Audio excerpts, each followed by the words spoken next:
Out of all the training systems, conjugate training can be one of the most complex. And the reason is because there's multiple facets of how to get better. And today, we're going to go over the basics so that conjugate training can be your friend and not your enemy.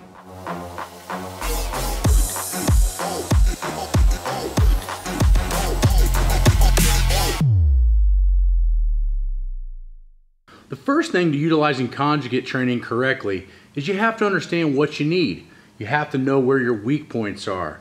And a lot of us when we train, the reason conjugate system doesn't work is because we tend to go into the gym and do what we like versus what we need. So you have to understand that a lot of your weaknesses are what's holding you back. Okay, the next thing you have to understand is once you understand your weaknesses is you have to understand the three methods in which the conjugate system is comprised. One is the max effort method, which we have another YouTube video on, which you really need to go and watch.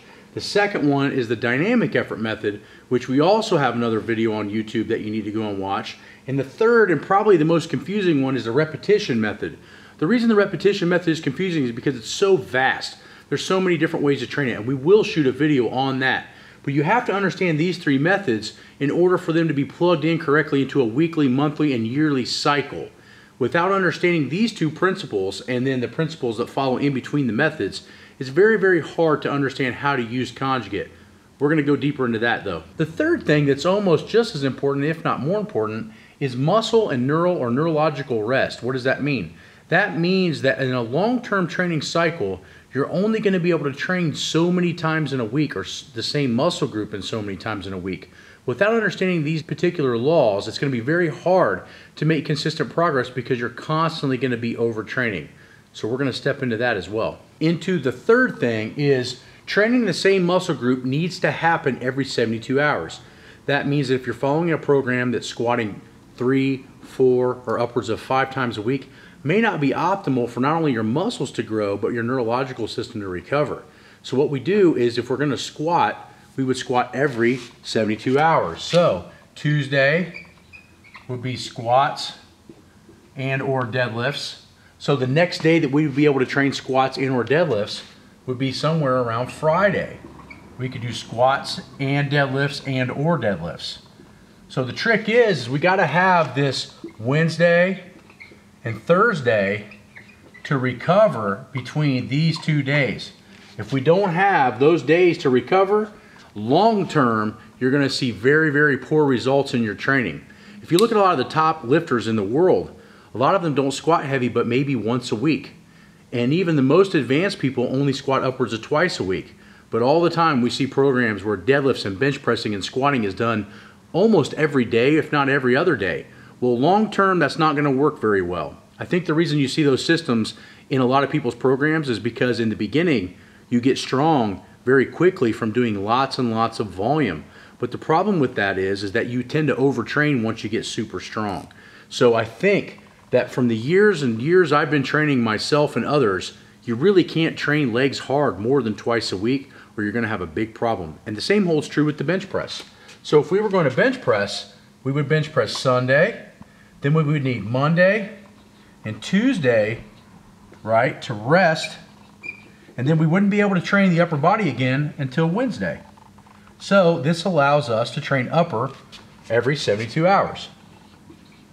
Okay, so you're seeing a trend here, which is basically 72 hours we rest between particular motor patterns and muscle damage. Now it doesn't mean you can't do light stuff, and we're going to shoot another video about that here sometime soon, which is going to be based on mini workouts. Now, you have to understand this rule in order for you to make long-term progress. So if you remember anything from this video, remember that 72 hours is the prime time in which you need in between those muscle groups and or selected exercises in order to make long-term results. In the conjugate system, you can really only use maximum effort training about once every 7 days.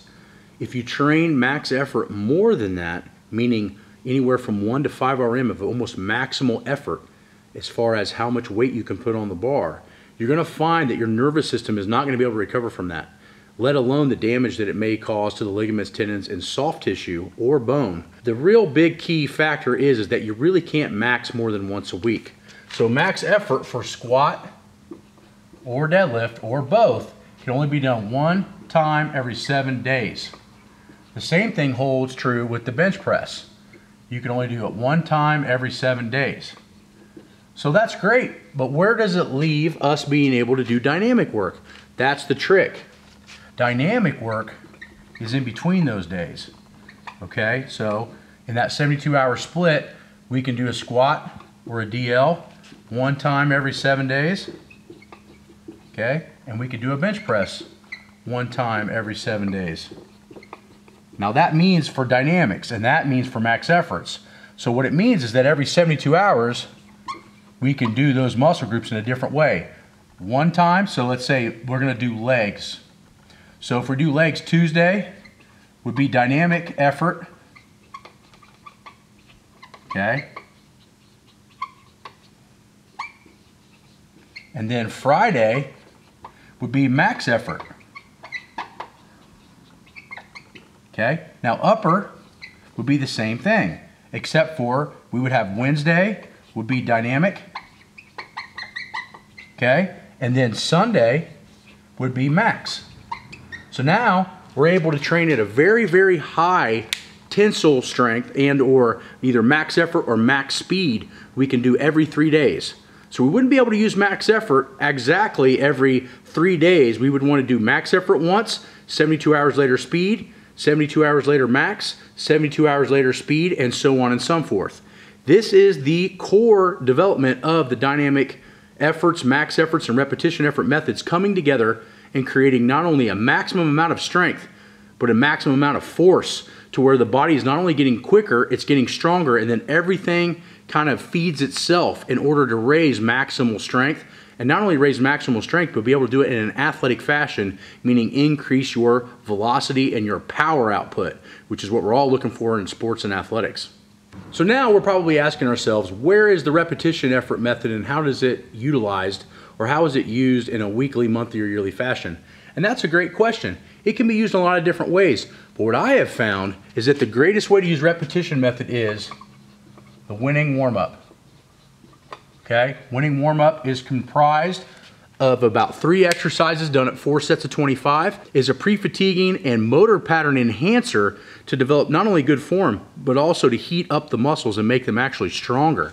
So if you don't know what the Wenning warm-up is or how to break that down, we have videos on that on YouTube. I suggest you go and check out and be very, very familiar with it because it's being used in pro teams, colleges, and not only just for powerlifting, but almost every sport you can possibly imagine. Now the other thing that you have with repetition method is accessories. Okay, and accessories usually come after the main movement. Okay, now what is the purpose of the Wenning warm-up and the accessories, and why are they so important? They are important because they fix weak points. So if I have weak hamstrings or triceps or lats, the repetition method is going to help enhance and correct those particular issues. That's why it's so important to potentiate the weak link with the Wenning warm-up and then also destroy the weak link after the core movement so that the body learns to innervate those tissues, therefore enhancing form, decreasing injury, and increasing performance. There's no negative to it. The problem is that you can overtrain the repetition method just like all the others.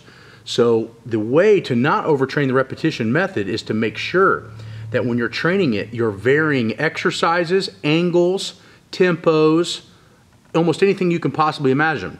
So the repetition method can be overtrained easily as well, but not as neurologically.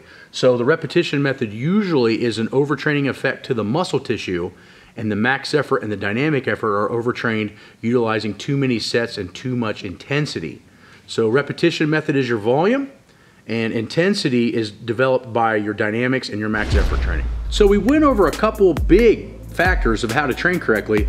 Weak points is one, methods, both max effort, dynamic effort, repetition methods, and then also understanding the muscle and neurological rest periods that are needed to make long-term consistent process. If you want to understand more of this, we're going to post more of how to break this down in weekly cycles on the Patreon channel. So go there, subscribe, and get ready to get blown away with how you're going to have to set up your workouts to make long-term progress.